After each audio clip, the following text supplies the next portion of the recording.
Guys, hope you're doing just fine. So in today's video we are going to solve another box, which this time is called ghaZe. Basically it falls under the web boxes. So first thing first, you could read the description, but we don't have much. Maybe guessing is helpful. Now let's try and open the link. Take a look. Basically what we had first is we had some kind of an admin login, some kind of inputs for user and password. What I try to do first is take a look at view page source. You could right click and view page source, or use the shortcut Control U. This is what I used, and you could see we have in here some kind of a comment. Try admin. So let's try it. Admin. Weird.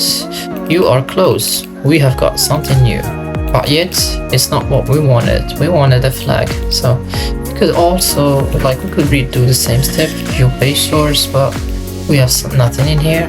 So our next step would be to have a look inside the session or cookies. To do so, inspect and storage. You come in here, cookies. You could see we have a cookie in here with the name admin and value false. Weird. How about we change this false to true? See what do we get. Let's refresh the page. Recent. We have got something new. Welcome admin. That's like good progress. If we have to take a look at the source code, nothing interesting. So our next step, it would be to use a tool we call actually personally I use the tool called Argent, but you could use anything that you want to. But this is basically in this step what we do is we try to discover any hidden HTTP parameters in our web application. What I mean by that is like trying to brute force to see if this website takes like some parameters in here, like FFF. You could see we have nothing new, but basically it's what it does, some brute forcing in here, and try like the most common ones. For example, I don't know, test. But in here we got nothing, and we won't be wasting time and trying that manually, so we'll be using some tools for that. Let me open up my terminal, and it's called Argent. Let's try help and see what's inside. Basically Argent, you could see it may take like a lot of parameters as well, like -u for the URL. You could use word list with it, or if you don't specify word list, I guess it takes some default word list within that, and like within the directory. So this is what we are going to do. I'm just gonna use it like very basic Argent -u. Let me copy it and specify the HTTP, then paste in here, and you wait for this scan to finish, and you see if it's gonna find something for us or like nothing. It's not taking a lot of time, as you could see. It's very quick, and we got our results. They have found something called source. That's cool. Now let's try and see what we can see inside this parameter for source. We have something new. We have some code in here. You could see that it requires a flag, which is good. Okay. Now if get source, you could see what's inside. This is like nothing useful for us. Now let's move on to the flag part. This is like the most important part, I guess. What it does on this one, basically if the get parameter is like specifying flag is equal view, they are going to return you pass the stage and you get the first part of the flag. Now let's try this. To do that, flag equal, I guess, view. This is basically what we have in here, and enter. You could see we have found the first part of the flag. Now let me open up my editor and copy this first flag. just paste it in here. Okay. Now, as for the second part, let me just go back to the source parameter. Let's look at the code again and see. Let's talk and try to explain what this code specifies as conditions. So, first condition would be is set cookie. So basically they are asking you have to create a cookie with a name KK, and we have the AND operator, so we need another cookie as well with the name CC. Okay, that's like the first condition, which is easy, it's fine. As for the second one, they are asking for the value of the first cookie to be different than the value of the second cookie. Don't worry, I will be explaining in my notes soon. As for the last condition, they are asking that the MD5 hash of the value of the first cookie, it should be the same as the second one. So what do we mean by that? Let's try. First thing first, you need to know MD5. MD5 is basically a hashing algorithm. And what do we mean by a hashing algorithm? If I could basically just spell it right, yeah. Basically what it does, it takes an input. In here, then you get an output. But what's the catch in here? For like the hashing algorithm, you cannot reverse this. So basically from an output, you cannot do this. It's impossible. Basically what you can do is just from just from an input you could find an output, but you cannot return back from an output to find an input. Okay, now what they are asking in the code, now let's try to explain it. That we understood what's like MD5. They are asking to create two cookies. Let's go back in here. Two cookies. The first one with the, let me come here, with the name KK. The second one with the name CC, which is, that's fine. Let's go ahead and try that. Cookie KK.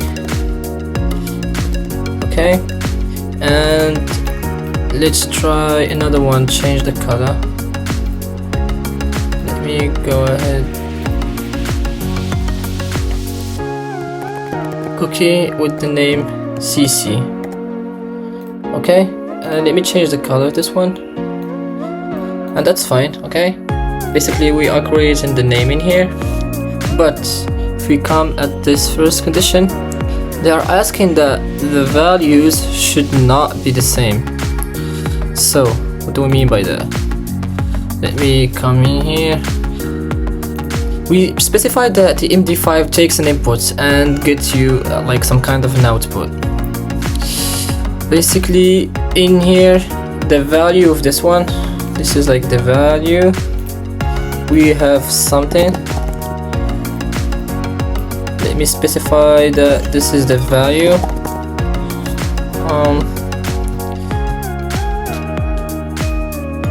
Now we specify for the second cookie, we get a value, but we have to give it something else. If I could just spell it right, that's fine. And that's like, I would say that's good. Up to this point, what's the catch in here? They specify that the MD5 hash of these two should be the same. So basically we shouldn't have the same inputs, different inputs with the same output. And this is what we call hash collision. And it's I would say it's a known, I wouldn't say, yeah, it's a vulnerability, but it's very like it's not really that probable. It's like the opposite.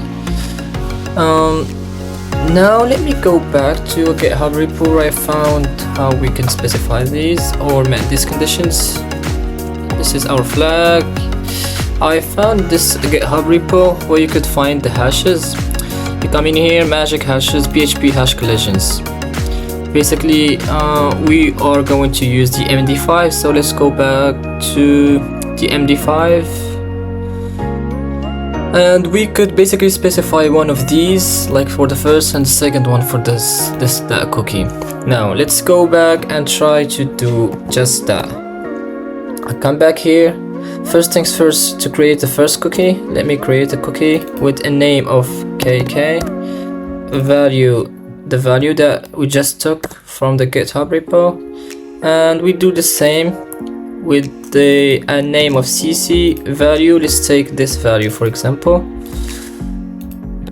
Okay, let me come back in here and specify in here true.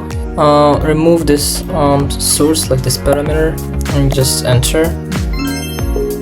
And there you go, we have found the second part of the flag. Let's copy it and put it in our notes. Okay, now let's move on to the third part,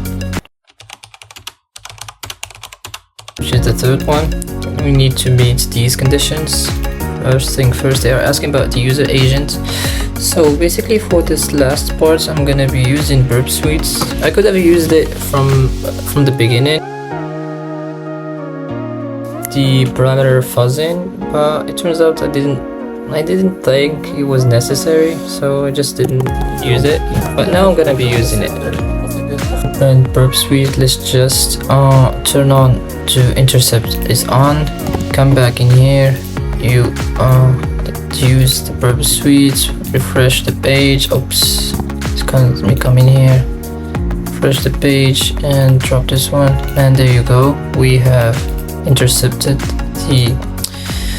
the web page.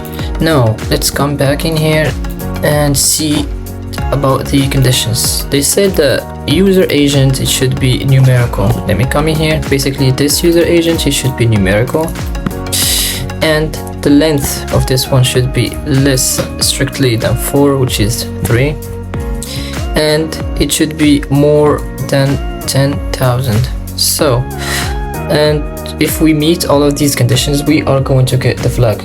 So basically what I did, I found some kind of a CTF in here. Let me show you. I found a write-up that basically is the same.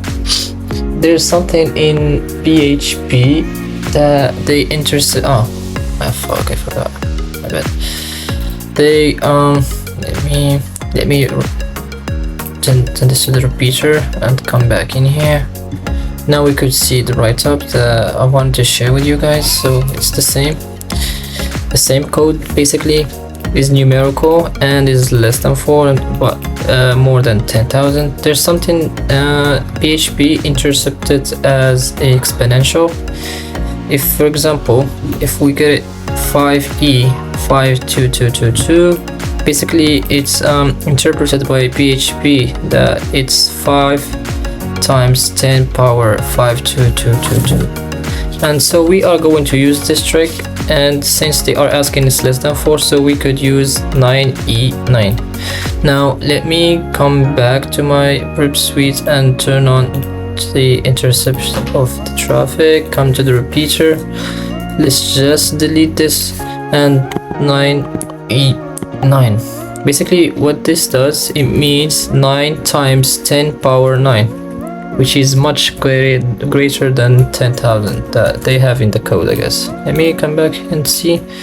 Yeah, 10,000. Just pass it in here and send the request, and there you go. We have in here the second flag, and this is the third flag, which is exponentials are good. Just copy it. Let me come in here, copy, come back to my notes, and just paste it in here. So basically we have found all the parts of our flag. The last thing to do is just to submit it, but first thing first, don't forget to turn off the intercept mode. Let me come here and turn it off as well. Now the last step, just need to come back to my browser and submit the flag based on the notes that I took. So you have to copy this, paste it, copy the second part as well, and you paste it, And there you go for the last parts. Just copy, paste, and you submit the flag. We wait for it to submit, and it was correct. Thank you guys for watching, and see you in the next one.